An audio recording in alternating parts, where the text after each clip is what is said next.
AJT First Webinar Series in navigating our future, embracing the new wellness lifestyle.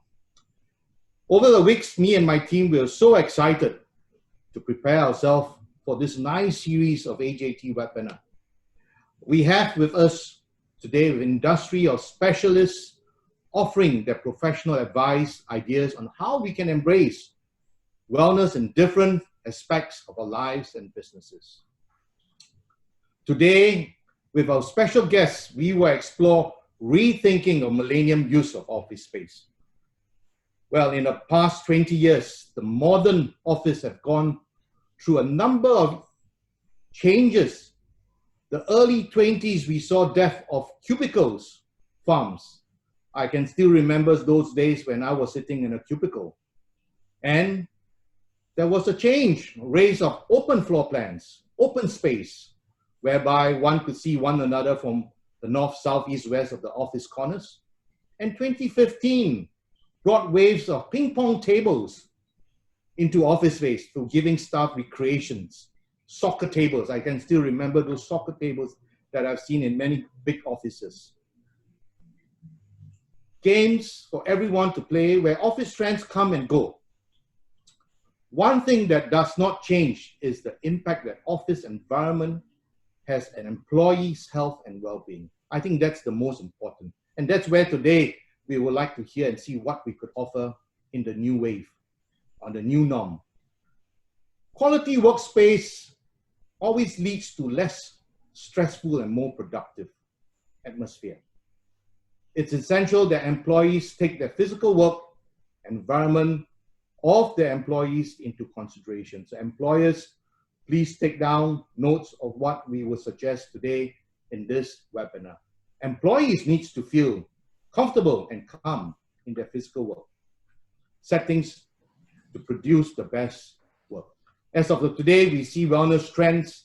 Employees also want to work a healthy environment. And most of them are looking now in either working from home or working for an environment which provide a comfort, well-being atmosphere for them. AJT webinar offers a new insight of how we can change the new norm of COVID-19 in today's lifestyle and how we can enhance wellness into our working and living environment, our daily lives to keep us healthy. In this series of AJT webinar, in cooperation with Swan and Maclaren International, many will recognize the building of Swan and Maclaren architecture in Singapore. Having been established since 1892, this firm is the oldest in Singapore with a long track record renowned works such as the Raffles Hotel, the Goodwood Park in the early days, and more recently, the Raffles Medical Extension Tower at Beach Road, as well as Raffles Medical Group, first hospital outside of Singapore, in Shanghai and Chongqing, China.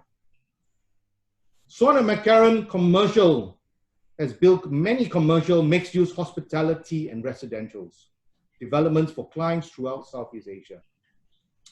Today, we are honored to have Chris Flannery as the director of Swan and Maclaren International, work out from Singapore and Bangkok to develop with clients outside of Southeast Asia in the region, innovative in Sri Lanka, Nigeria, and the Pacific Islands of Micro-Asia. Chris, without further ado, we're going to bring you on board to give a little bit more insight of what Swan can do and what Swan is able to provide the new norm of architecture. But before you take over, a little bit of housekeeping. Please, any question, participant, please fill in the chat room and we will take your questions after the speakers have all gone through their presentation. Please do not forget to also scan the WhatsApp group that you can see at the back of our backdrop. That WhatsApp group will provide you a connecting and ongoing network within the AJT webinar throughout the nice series and participation in terms of networking. We will also be sending a session of the recording to all participants who have registered with us in the coming days. So now Chris, the floor is yours. And Chris has 25 years of experience in designing projects in UK and in the ASEAN region. Chris, welcome on board. Thank you, Anthony. It's a pleasure to be here and discussing these issues with yourselves on the panel, and to share some thoughts and insights, which I hope can tickle the imagination of where we are now and where we can be going. So I'll just share a screen.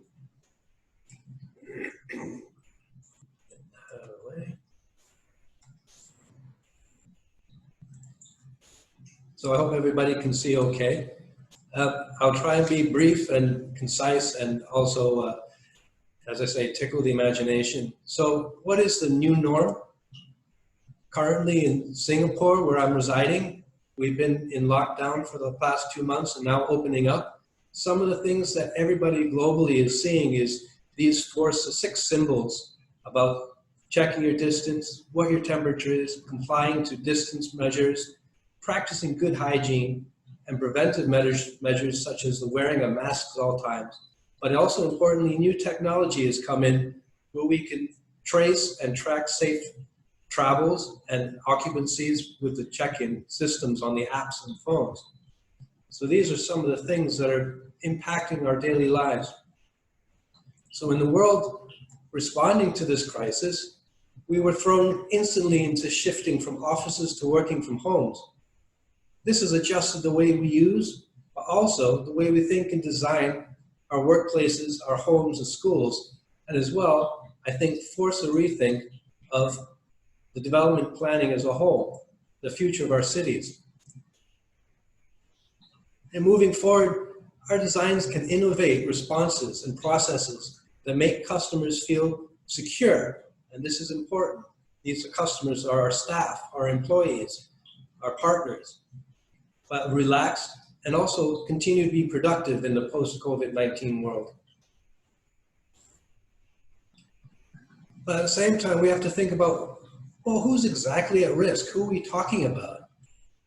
And in April, the World Economic Forum had done this wonderful chart, which highlighted the different occupancies, occupations, salaries, and percents of risk across the board in their study.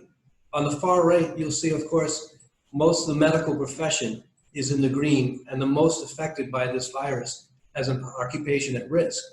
As we move closer to the left, we get into the offices and the commercial developments, et cetera, where we're talking about today, but also the hospitality sector, et cetera. And all that clustering that you see in the red is generally down in the occupation salary levels of under $50,000 US. Of course, this is a US-centric study, I believe.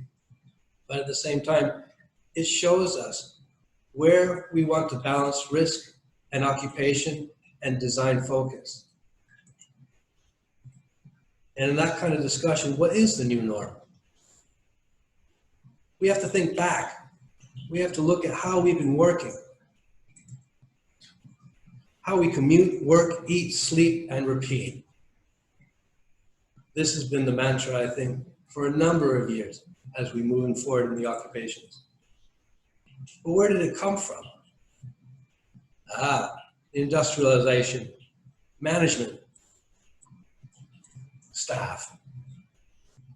Our work patterns, if you actually really investigate it, hasn't changed in over 100 years, from the shift from agricultural and into industrialization. These have been the guiding principles of how we manage our offices, our people, as well as how we approach time management. Henry Ford has been very big in those days when he created the mass-produced engines, cars, and time management production systems. These are still what generates us. I would argue it actually hasn't changed.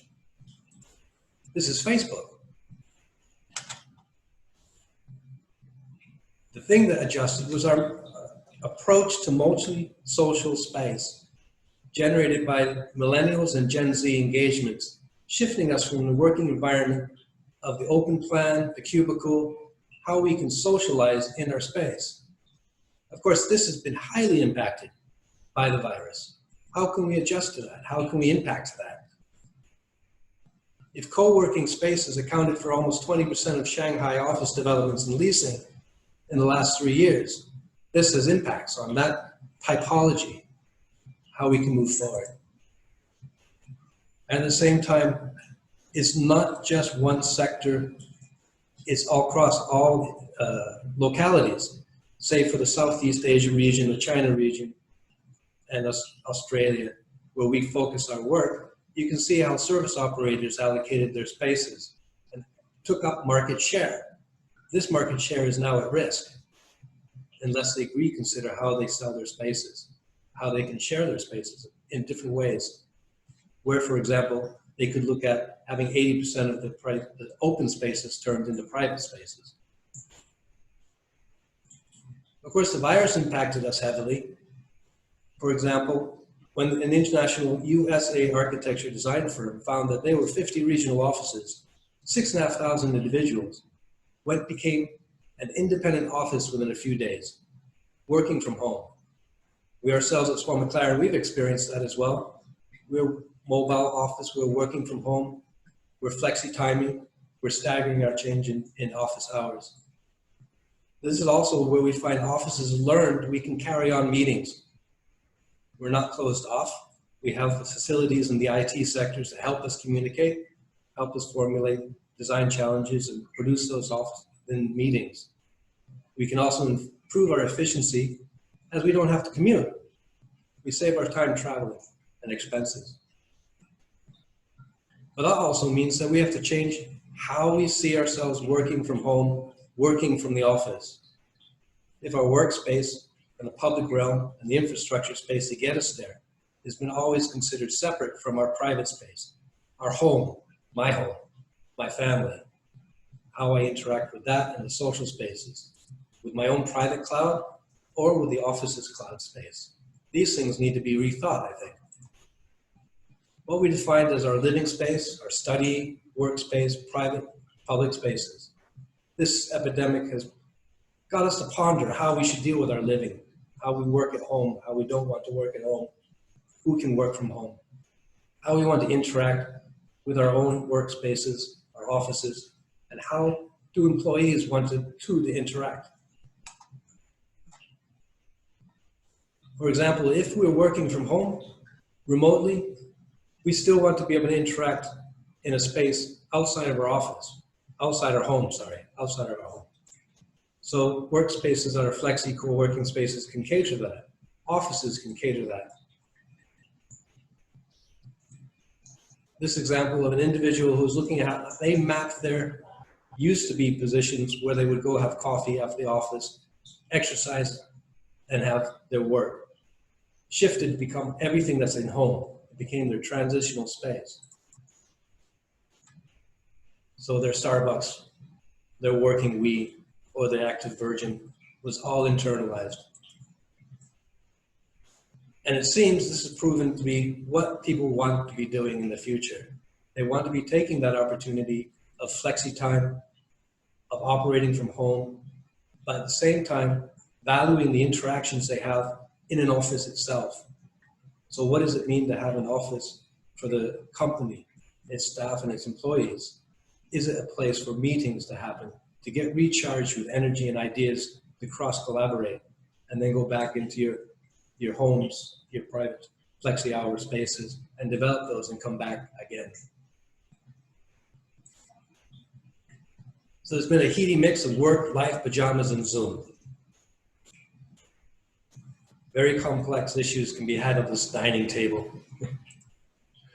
But at the same time, in say, for example, the US, only 60%, less than 60% of these things, 60% of jobs cannot be performed from the home. So that means that there's no one size fits all. And this is also borne out by a University of Chicago study where they tried to look at the data of working from home, the jobs that can be done, and also try and apply that to outside in European nations and other nations based on GDP, the percentage of jobs that can still be done working from home. So it's not going to be everybody's style. But it can also be balanced by how we approach our office as a headquarters. If we look at the spoke and city hub wheel, if we have our HQs in the city center where the dynamic is, but also have clusters of talent pools where we used to be commuting from as a proximity spokes. These can become new clusters where I can go to work without having to commute so far, and then eventually go into the office at the city center when needed to rejuvenate, create those big item, ticket items, etc.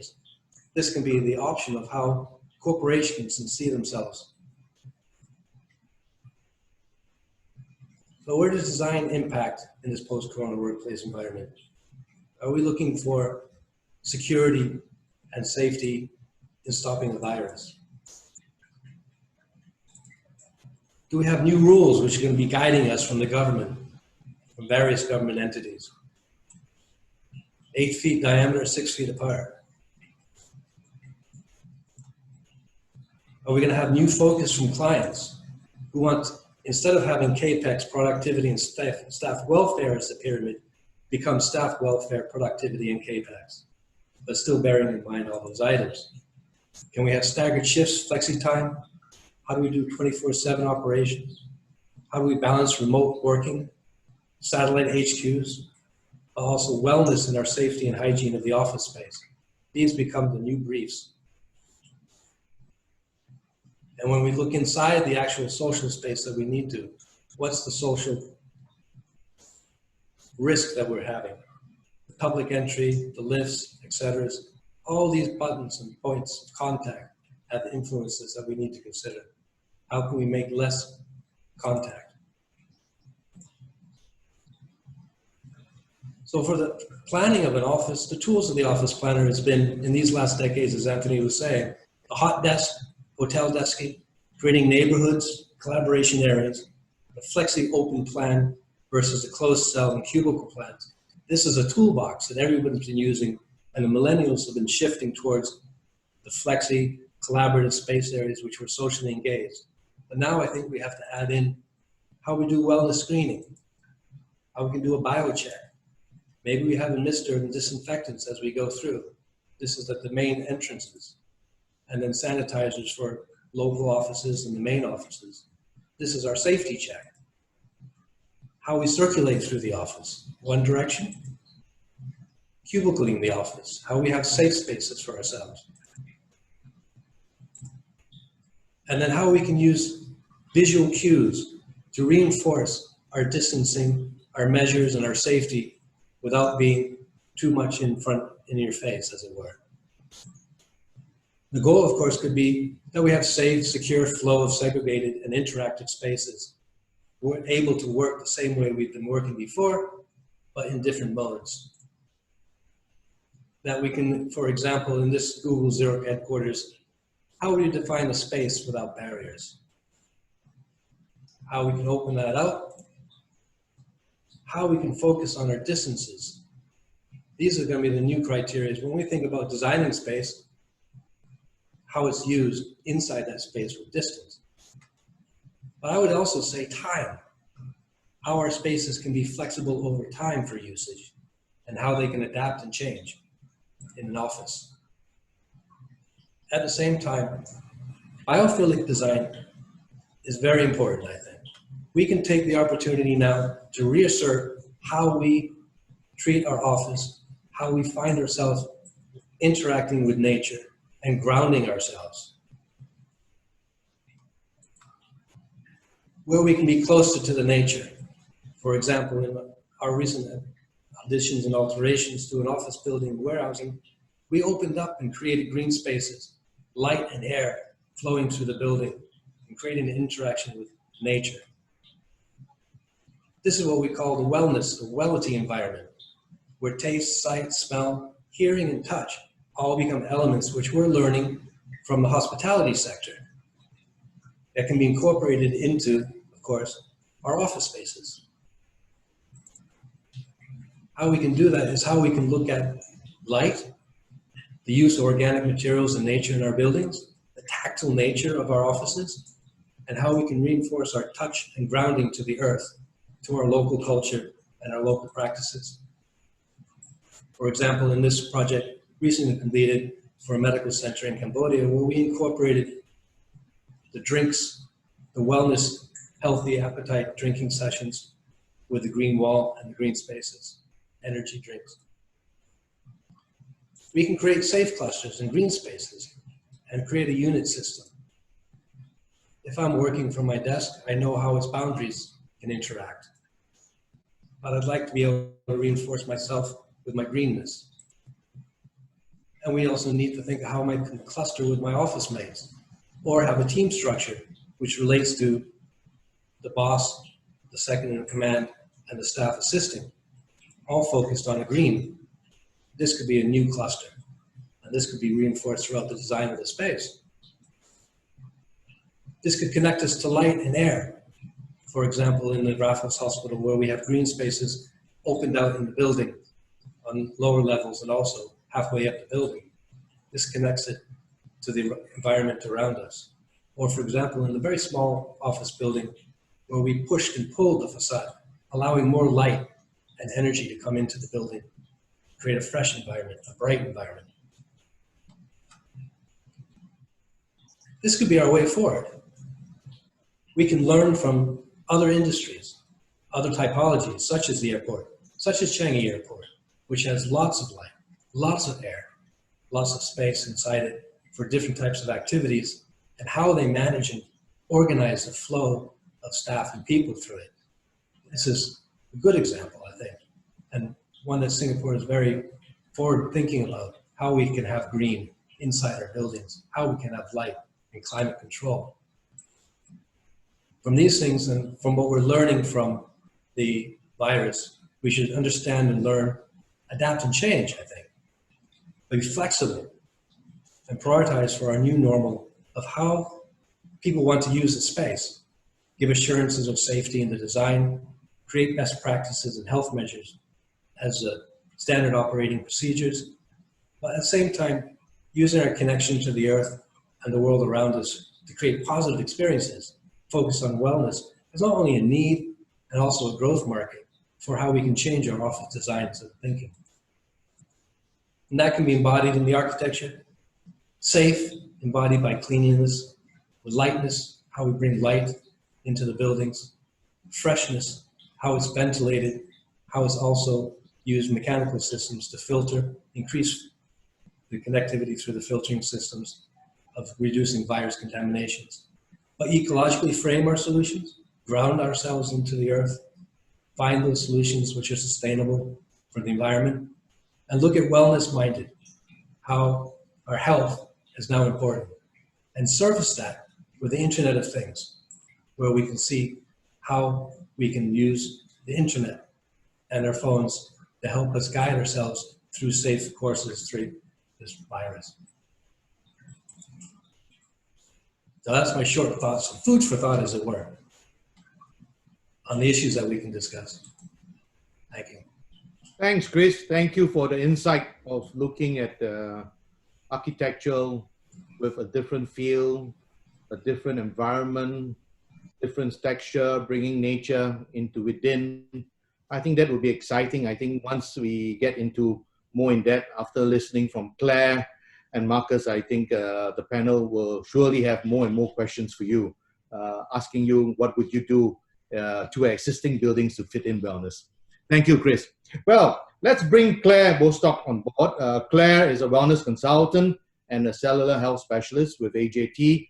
Claire's a former banker in Singapore, and she's really a lady that I would call her a guru in wellness, from a banker to a yoga specialist, to a yoga teacher, and now she can basically fill us in with all the wellness environment, looking at what are the new options that she could bring in and advise us in the new norm of office space, bringing wellness for oneself and the environment.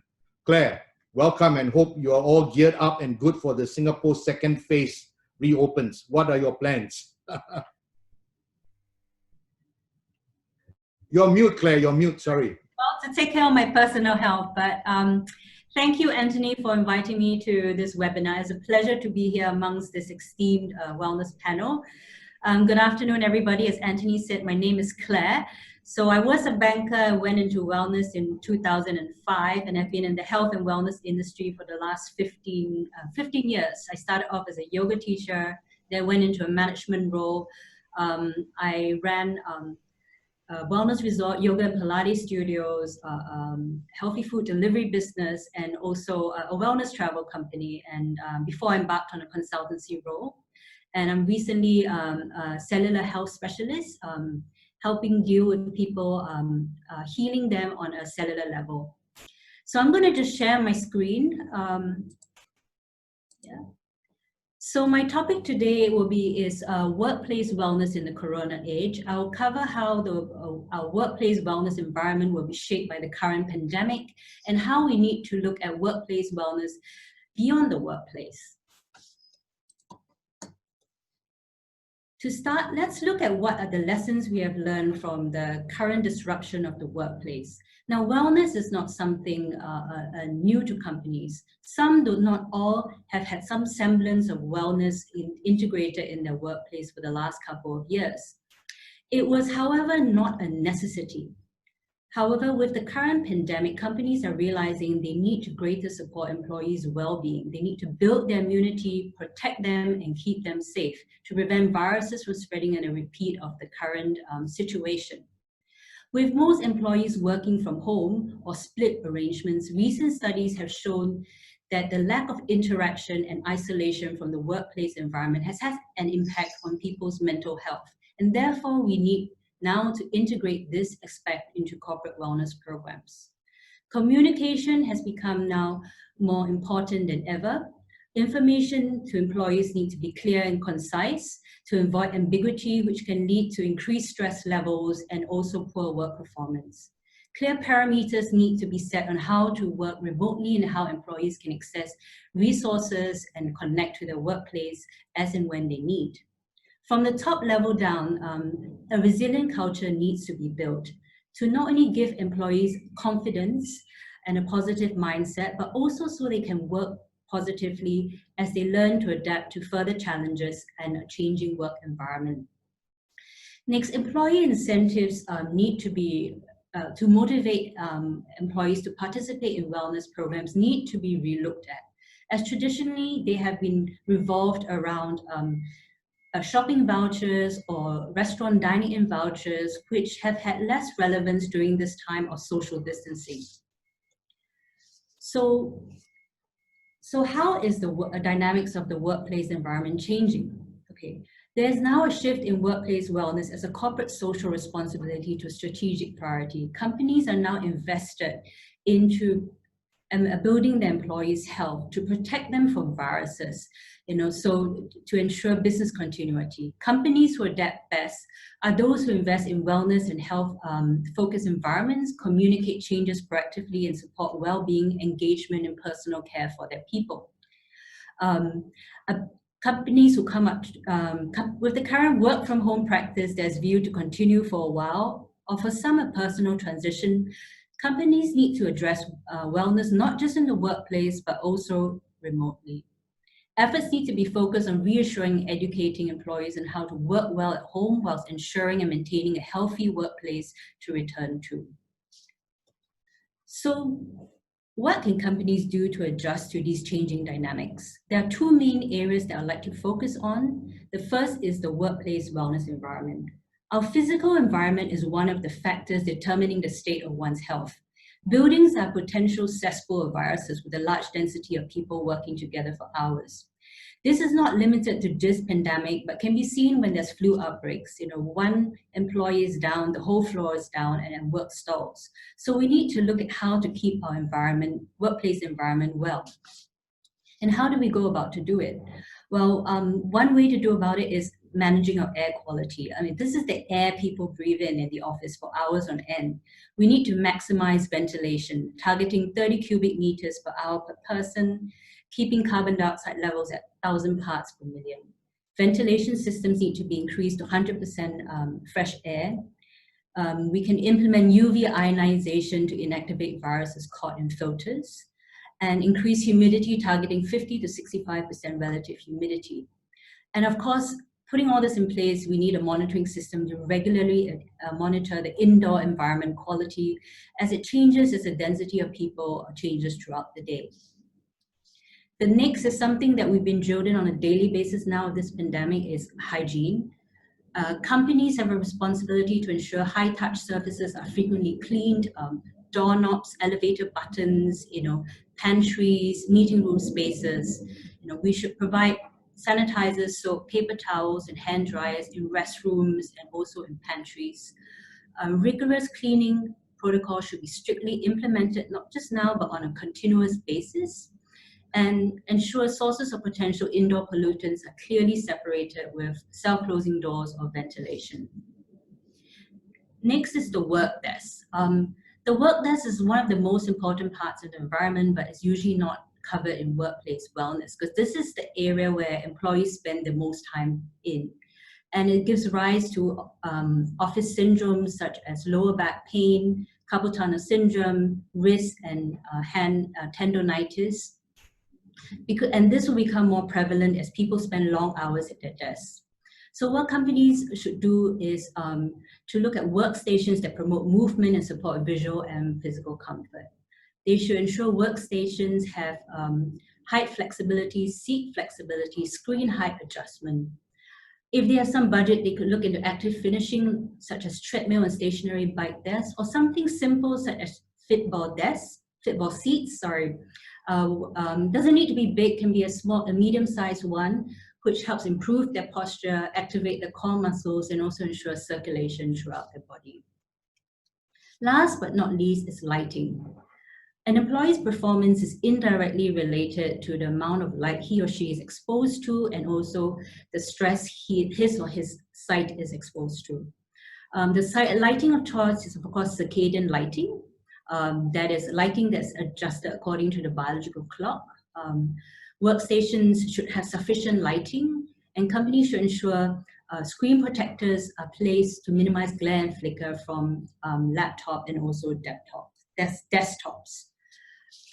Another key element of the next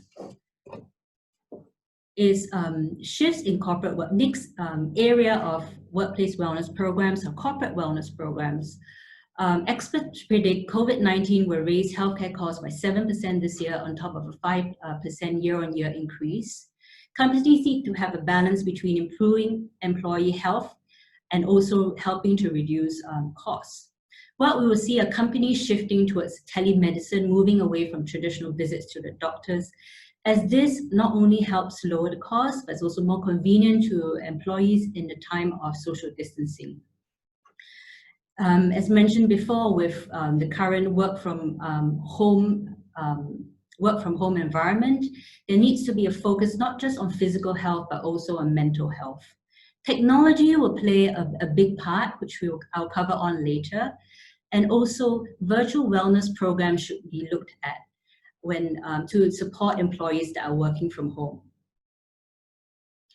So with this shifts in corporate wellness programs, the key elements of corporate wellness programs will be redefined, and what can companies do? One is to create active spaces or corners. They can have a corners where they have a treadmill or stationary bike desk where they can work out while doing their work. They can even have a small space where they have functional fitness equipment together with a TV screen. Now with all these functional training around, it's very easy to just have a mat and a TV screen, a small space, and you can have your workout. Or they can have a small room where they can have a corporate fitness classes, smaller corporate fitness classes where they can invite instructors in. Companies can also organize wellness challenges. Now, this is very important in fostering a wellness community, which also has an effect on a positive mental health. It can be something simple where a challenge where who drinks the most number of glasses of water a day, or who climbs the most number of stairs. And instead of having just employee of the month, they can have active employee of the month. Companies can also, we will see, offer in-office preventative health screenings where they will invite medical professionals or experts to come once or twice a year to conduct biometric screenings or flu shots. This will be convenient for the employees and also ensure a preventative of a flu outbreak. With the current pandemic, we will see that corporate memberships and also subscriptions or reimbursements to fitness memberships or fitness classes or gyms or studios will actually be less attractive. Companies need to provide access or reimbursements to on-demand and streaming workout videos, fitness apps, mental health apps, and this will be more convenient to workers. You won't hear things like, oh, I don't have time to work out, I was stuck in a meeting, I missed the class. They can access it anytime. It's also useful for employees who have to travel later on, where they can keep their mental and fitness levels even though they are traveling. A simple thing to do is offer healthy snacks in the office and also maybe alkaline water in the pantries or water points. Lastly, employee incentives needs to expand to include things like at-home meal kits or streaming services, which are more relevant in times of social distancing or lockdown. There's uncertainty if offices may close again in the future or when we will resume with full office strength. So there's a need to provide remote wellness resources for employees working at home. And virtual wellness will be important to allow employees working at home to access wellness resources and also not to feel left out. So what are the elements for remote corporate wellness programs? Again, technology plays a big part, where companies can provide access to on-demand streaming workout videos or live classes. They can even have their own, create their own in-house virtual workouts or apps, where the employees can access workout videos, health tips, recipes, healthy recipes. They can even talk to a wellness experts or from that app. Employees can also provide employees with simple pieces of equipment that they can work out at home, such as resistance bands, your yoga mat or block. Telemedicine is something convenient that they can provide for the employees, which is low in cost and accessible to them. And lastly, but importantly, is to organize virtual wellness events and to build a social community. Now, these events are important because they create a context where employees can mingle together, even though they are apart, so they don't feel isolated. And this is a positive effect on their mental health. They can invite a wellness expert to talk on nutrition, personal health, stress management at home, meditation techniques. It can be something even fun where there's a virtual cooking class or even a healthy drinks night, where you share your healthy drink of choice. During this pandemic in Singapore, I'm not so sure, elsewhere, we've heard of people where, a wine bar, a restaurant actually sends a kit to all your friends, and you can actually have a class with a sommelier or with a gourmet chef, together as friends, even though you're separate, and this can extend to wellness, so it goes a long way on building a community. So as long as it's fun, it's something wellness focused, it goes a long way. So lastly, the key to a corona age is actually to incorporate virtual wellness elements and benefits to an ongoing program, which not only engages employees, but also improves their health no matter where they are. So whenever there's a workplace disruption, their health and their well-being is taken care of. So that's what I have today. Thank you, Anthony. Over to you. Thanks, Claire. Well, I tell you, what you suggested, putting a treadmill on a high table for someone to exercise, that reminds me of a friend who is dealing with equipment, or I think Swan, Chris, you got to work with him and incorporate this concept into office, There are a lot of assisting office space now that is getting tired, and I think a new look of putting gym equipment in office would be fun. I tell you, it would be fun. Yeah. Well, thanks. To be more fit, yes. It really would be fun, Well, there are questions coming in. Please remind all panelists, please, you have any question, please put in your chat box, and we will take your questions immediately after Marcus makes his presentation. Well, Marcus is an executive director of Occupying Services and Commercial Agency at Knight Frank. Marcus is someone who has been in Thailand for ages, I would say, since 1997. So he will be someone who will be able to give us a real insight, feel of how offices and developers, or how office tenants, how the owners in offices are feeling, and what they would take and call for wellness and lifestyle into their office space. So Marcus, welcome on board, and all yours. Thank you. Thanks, Anthony. Well, first of all, thank you very much for the invitation.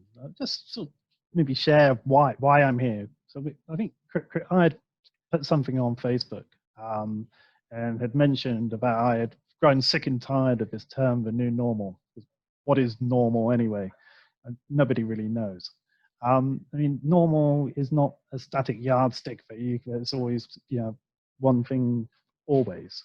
It's normal to change. It's normal to innovate. We've always changed and adapted how we work, how we meet, and even how we play. So I think that the terminology is I think it's not quite right. I think that what we're looking at and what we're seeing now post-COVID, I think COVID's done an interesting job of shining a spotlight on trends that were around prior to the pandemic outbreak. The wellness is nothing new. The move and shift towards wellness is certainly nothing new.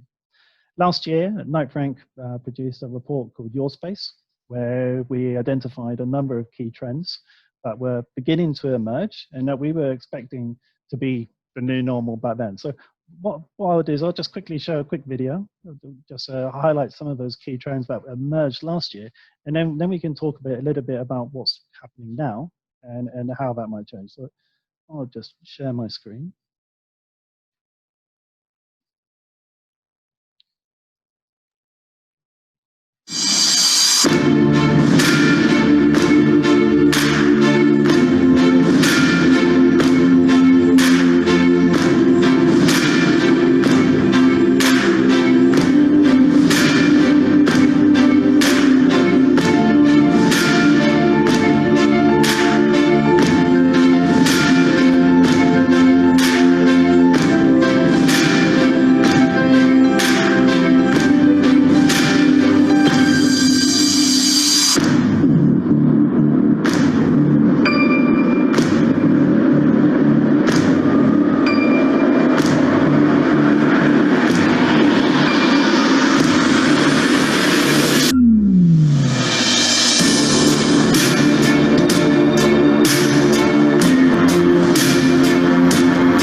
So that punchy video is always a bit tough to follow, but those 5 points, and I think one of the key things to look at there, and I think in one of the reports, a part of the report is the section on the changing constitution or the changing corporate constitution. The relationship that companies have with our employees has changed dramatically. This has been reflected in building design and in tenants' preferences on where they choose to relocate.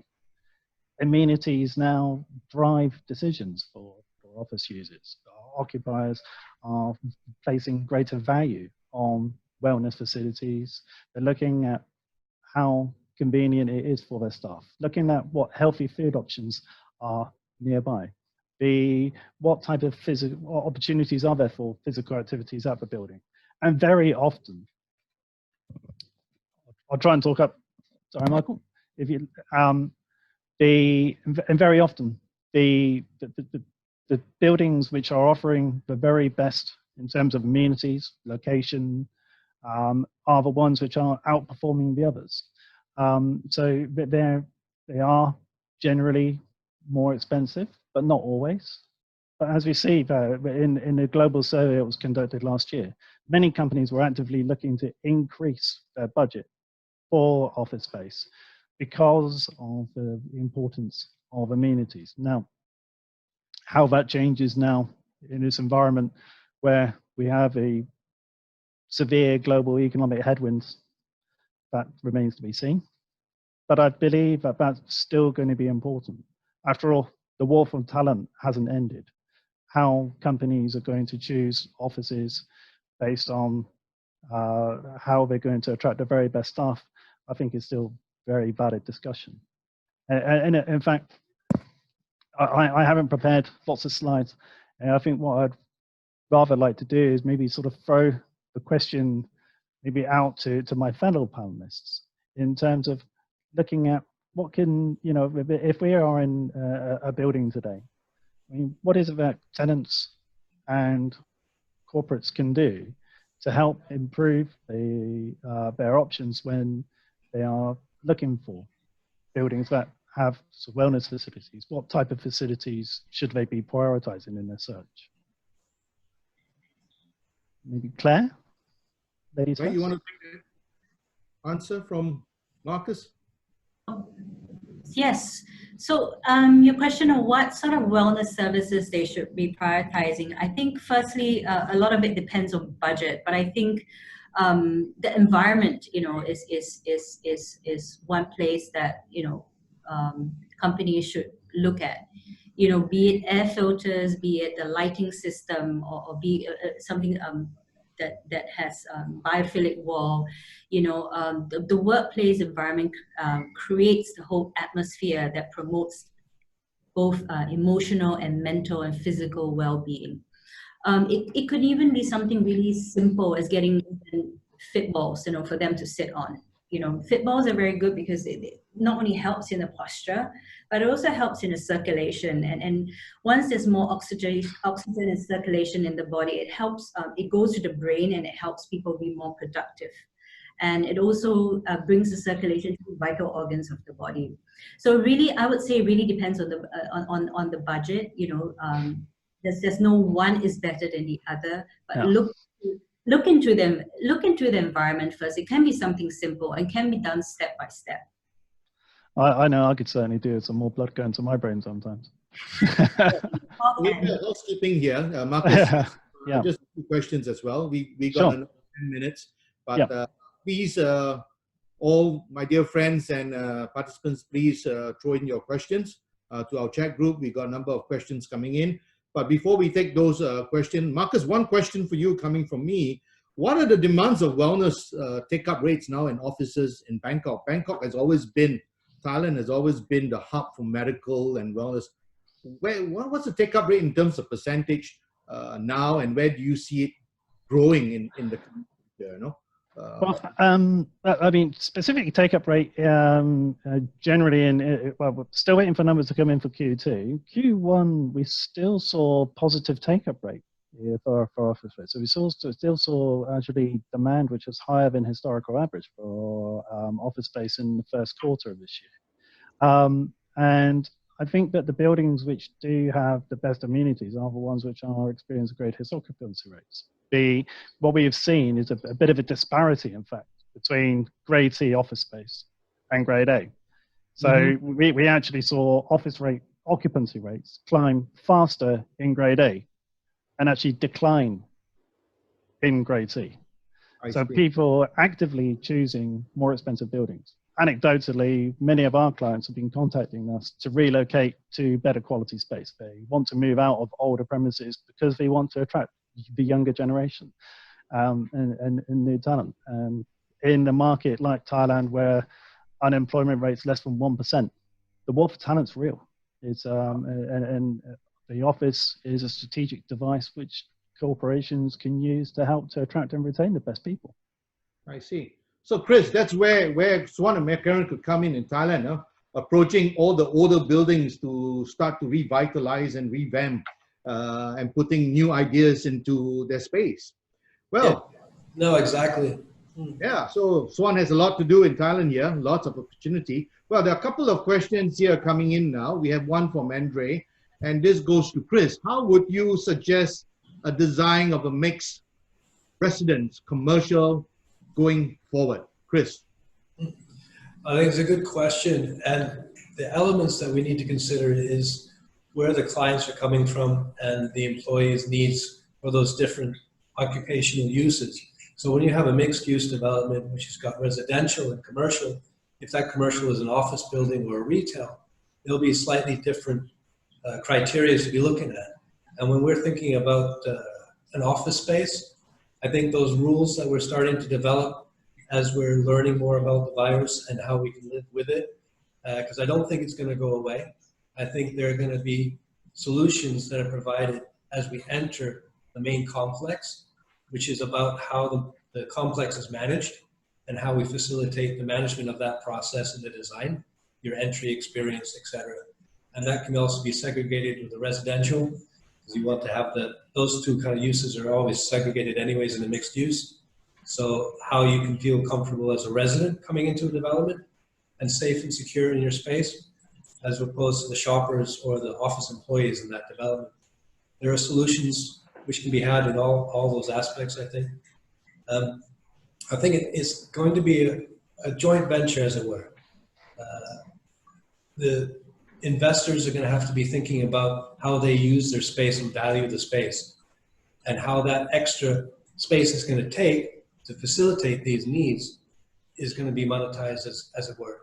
That it's an added value, as I think Marcus is looking at how we can do added value spaces with wellness and safety. And these are selling points in the grade A offices. And that's been developed over time. If we think about how Leeds, green space, all these developments in the past 10 years have made our offices more ecologically minded. Before it was a hard sell, now it's a requirement. And now we're looking at this from the wellness point of view, how we can make our buildings feel safer and the climate inside those buildings more healthy as part of that. I think that's how we integrate that into the mixed uses, with also the regulations on the green leads, all these environmental aspects. Thanks, Chris. I think mixed use space, there's a lot of people are now, developers are looking into putting residence, Soho, wellness, medical wellness. But I think the key important is always before planning a mixed use, people like us for AJT, we would always look at the concept as the first key in terms of planning. So I hope, Andre, that would answer your question, but please. Well, another question, basically, this one goes to, what is the future of co-working offices? Maybe Marcus, you would like to take this question. Yep, sure. Well, I mean, I'm not sure if I'll be able to completely answer the question, because I think co-working in space as a service isn't going away anytime soon. I know there are some fundamental questions about how people are using shared space, and how they are going to be able to occupy space with other people and maintain social distancing. But many of the service office providers are working at those new types of regulations and putting in measures into place on how we can actively solve that. I don't think that corporations are suddenly going to not require a flexible solution. Flexible solutions have been around for a long time. The service office providers like Servcorp and Regis were some of the first movers in that market. There's been a successful business model for a while.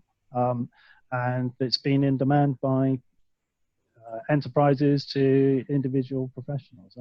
So I think that's still a very valid and it plays a very important business service. And I don't think that's going away anytime soon.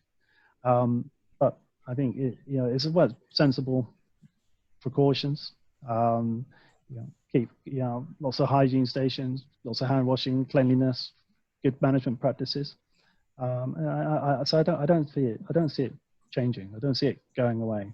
Just like I don't see the office going away.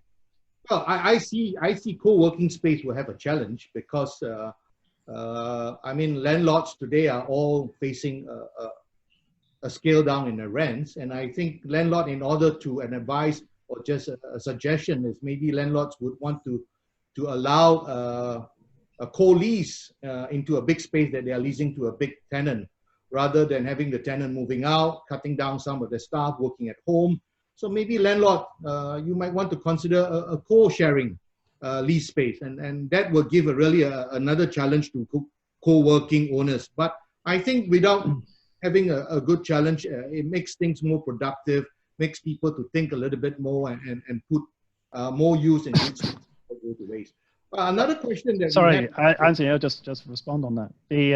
I think that some of it, what you'll see and what you're seeing more, just to touch on your point, is that whilst developers are providing that solution, very often they're doing that working hand in hand with the co-working operators. So increasingly we're seeing those service providers like WeWork and Regis, so IWG, etc., are actually turning to a management model. So very much like a hotel management type of agreement. Correct. Where the developers are building out that space, and it's their space, but it's being managed by one of the big mail operators. So yeah. I think we'll see more of that. Yep. I think I would agree with Marcus, Anthony, is that although they're struggling at the moment because there's an adjusted shift, but as I was looking at all the issues and things, if we're working from home, we want to break out and get away from the home. Where can we do that?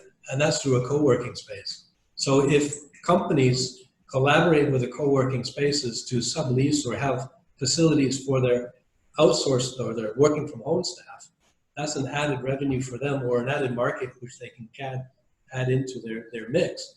It's not necessarily that you sell the space because I'm a startup and I want to have a small space in the co-working space in order to save costs. It's facilitating that co-working space for corporations as well. Yep. And globally doing it. So if I'm working from Bangkok and I'm working from home, I still want to be able to get out of the place, have a good meeting with somebody, not in my house. So I need to be able to get that space. If it's not in the Swan Maclaren office, I can facilitate that somewhere else. So I think that's where the added value can be started to be looked at for co-working spaces themselves. Yeah, a more dispersed workspace or workforce, perhaps. So I think one of the advantages, I mean, certainly living in Bangkok, we've noticed a change. Everyone's gone back to work. The roads are totally full. Traffic jams are back. Whereas working from home, the roads were empty. But if we move to have a more sort of a dispersed workforce with satellite offices, or even which could perhaps be filled by those co-working operators, I think that could well fill that role. Yeah. Well, time is catching up now. I'll just take a few more questions before we move forward to call the end of this session. But interesting, we have another question coming in, Claire. How practical would the staff do or want to share a table or a high desk with your treadmill? What do you see? Maybe this will work better in a co-working space than an office. Would it be, Claire? What do you think? Well, for a treadmill desk, it can be a desk, standalone desk where it's personalized. In some companies in Europe, they have that, where it's your own desk and you have a stationary bike, or even one of those equipments where you pedal with your feet there. Or it can be just a small corner where one person goes in at a time. They have a desk with a screen and they can just paddle, or they can just run while looking at the screen and working. Now, the idea for these are not to have like a full-blown workout. It's for you to have circulation. The key here with physical health is not all about working out till you max out, like a CrossFit class or anything. The key here is to get some circulation in. A circulation is what everybody lacks, because you're sitting on your bums for a long time. It kills off the circulation. It just gets stuck in your mid-levels. It doesn't go up, it doesn't go down. Your brain doesn't think there. That's what you're saying. Yeah. Yes, so it's to get some circulation. So it doesn't need to be like a big bike or a big treadmill. It can be something simple, to paddle with, or even in a small room to just work out with. So you get some circulation. I'll call it more like a circulation a device. So with social distancing, that can work at your individual workplace, or even in a corner where you have a bike and you take turns. And of course, you need to practice hygiene with sanitizing it after you use it and before the next user comes in. Yeah. Great. Thanks, Claire. Marcus, another one from Martha. This one is pretty valid. I think you could see it on the question is, don't you see increasing demand for renovation of grade B plus offices as rents there would be 50% lower than grade A? But yeah, I think grade B buildings have always been the most popular segment in the Bangkok office market. The occupancy rates in grade B seem to, if you look at it in terms of pure performance and occupancy, grade B's outperformed the rest of the sector by quite some time for as long as I can remember. So I think B is always a very popular area. It represents good value for money. I think is as a sort of a return to fundamentals, if you like. So I think grade B sector is always going to be important. Refurbishing it, of course, is going to cost, and that eventually is so refurbishing grade B costs money, and that's going to translate to rent. So if it can be done at value for money, then sure, I think grade B is always going to be very important. So Chris, do you see this a good opportunity that you'll be going in to really revitalize this use of space, putting into wellness or utilize good space, how would you really suggest to landlords and developers, what would they be looking at coming at your expertise of an architect, I think that goes to answer one of the questions that are out there about the shrinking size of office spaces when people are working from home and companies might be downsizing. Right. There's two edges to that. One is companies will be looking to reevaluate their capex and their expenditures on their expenses, and I think they're going to take the opportunity to look at their leases and the size of spaces they have. At the same time, I think if they want to have the retained talent pool, they need to be able to adjust their thinking as well about maximizing desk space versus the returns they're getting on their rents. In that these quality and wellness aspects or these extra elements that can be added into the program for an office space is going to give them added value for staff retention. If you're sitting there in an office space where you're afraid to be going to the office because you're less than 900 millimeters away from your coworker on the phone and stuff, you're not going to be comfortable working in that environment, in that office. You will reconsider who you're being working for. So I think there's the opportunity to use what's coming. I think new regulations are going to be coming out, I believe. I can't see how they're not going to change things to look for better use, safe spaces, as it were, and how we can sell that as an added value to staff and employees. I think that's how they need to look at it in certain respects. And if you have a certain size office, then you can use that extra space for that program that Claire is talking about, that Marcus is talking and discussing on. Also, these issues about hot desking is part of the regime, I think. We need to be rethinking our standard operation procedures. Yes. I think that's important. Yes. Great. Thank you. Well, we have really overrun our time, but just before we go, my dear friends, Claire, Chris, and Marcus, anything that you would like to share with the panelists, with the participants here before we move forward to call an end to this webinar? Anything, Chris? Anything from you? I think in summary, from an architect's or designer's point of view, it's the opportunities that we're looking at, as you were saying, for the Class B offices, for the change of uses that we're looking, for the added values that we've been looking at. These are the challenges that are coming up. And I think that's where designers and our teams with estate agencies and markets and people, specialists like Claire, can all come together, and we can look for making solutions for clients in these times. Thank you. Claire, anything from you? Yeah, I was just about to say that, wellness is something that can be implemented anywhere, at home or in the office space, no matter what size the office space is. We just have to look at what space it can spare. It doesn't need to be something, a space specially created. We can look at the existing space and go in there and implement some sort of elements of wellness into it. Yeah, Thank you. I think that's us work as a team, you know, and come up with a wellness plan, you know, that can be easily integrated. Thank you. Marcus, any take-home message for people to listen to? Yeah, thanks, Anthony. I think draw attention. I could just go back and look at the past and again looking ahead. Yeah, back in 1984, the World Health Organization gave a report that 30% of the new buildings were the subject of lots of complaints about indoor air quality. This led to terms like SIP building syndrome and building-related illnesses being tossed around. And occupiers and developers took note. They changed and they adapted their buildings. And as such, that news faded away. One of Claire's slides earlier sort of really struck a note. It was I think it was from Dr. Joseph Allen, who was from the Well Building Institute. He said that if managed poorly, buildings can spread disease. But if we get it right, we can enlist our schools, offices, and homes in this fight. So I think for owners, I think we need to ask them to really go back and engage with your tenants, talk to them, find out how they feel about their experience of working at your property. What can you do to help them to reduce contact and to produce more hygiene points, clean contact between people?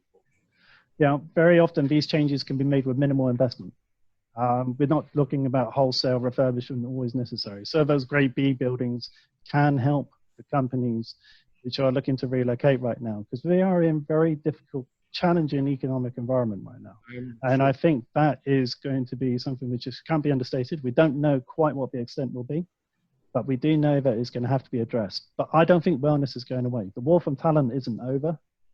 And wellness, if anything, if you want the best people now, it's going to be more important than ever. Thank you. Thank you, Chris, Marcus, and Claire. Thank you for being here with us today. I think all of you have given a real good insight, and I think there'll be more challenging times ahead of us, but never be worried off. That's what I always foresee. If always having the passion, one will always achieve what they are looking forward to. We thank everyone for participating in today's AJT webinar. We thank the speakers for sharing all your insights. And dear all friends, continue to stay connected. Please scan the QR code to join our community WhatsApp chat. It's on your screen now. When you have any questions, ongoing questions that even in the next hour or two, please feel free to pen it down in this WhatsApp group, and the panelists and all of us will participate to answer. And that's where we want in terms of staying connection. I look forward keeping our connection and network within the circle of new friends and new business and opportunity for all. Do look out for our upcoming wellness seminar second series. It will be scheduled on the 24th of June. Topic will be rethinking hospitality design and innovation. Every sector, there is always a gray area. In every sector, there's always an opportunity. And for the speakers coming on the second webinar will be very interesting. We will have people from HKP Property, Mr. Isaac Ng. We have people from Envision, Calvin Beauvais, and we have Tong Sing Holding, Michael Sangor. So the speakers for the next coming week, and together with Chris, Flannery from Swan and Maclaren. So once again, thank you for all your participation and your time listening to AJT webinar. Thank you very much. Thank you, Have Anthony. a good day. Good afternoon. Thank you, everybody. Thank you all. Thank you.